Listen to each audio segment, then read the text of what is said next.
Let's make traditional fried rice. This fried rice has a history of more than 100 years.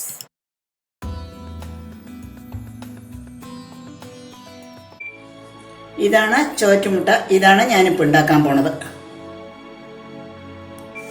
ഞാനിപ്പോൾ ഒരു മുട്ടച്ചോറ് എന്ന് പറയും ഞങ്ങൾ കുട്ടിക്കാലത്തുള്ളത്.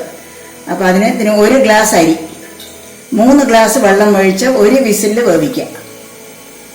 അതിനുശേഷം ഒരു 5 വറമുളക്, ഒരു 10 ഇല്ലി ചെറിയ ഉള്ളി, രണ്ടും കൂടെ 1-2 അരയ്ക്കുക.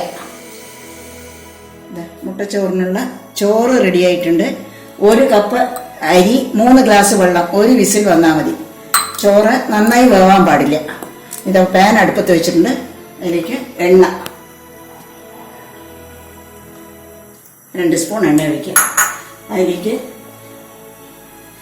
മുളകും ഉള്ളിയും കൂടെ, വെറും മുളക്, ചെറിയ ഉള്ളി 5 വറമുളകും ഒരു 10 ഉള്ളി നന്നായിട്ടൊന്ന് വഴറ്റുക. മുളകും കൂടെ ചതച്ചത് എണ്ണ ഒഴിച്ച് വതക്കാനിട്ടുണ്ട്. അതിന് ചോറിനുള്ള പാകത്തിനുള്ള ഉപ്പ് ഇതിലേക്കിടുക.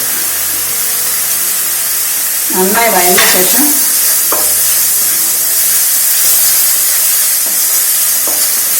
ചോറിനെ അതിലേക്കിടുക.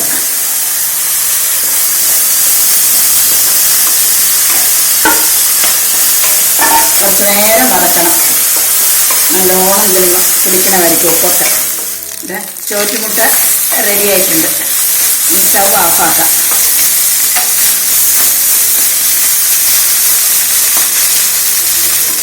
ഇതപ്പോൾ ചോറ്റുമുട്ട വറുത്ത് റെഡി ആയിട്ടുണ്ട്. അതിന് വലിയ പണിയൊന്നുമില്ല, പെട്ടെന്ന് ഉണ്ടാക്കാൻ പറ്റിയ ഊണാണിത്.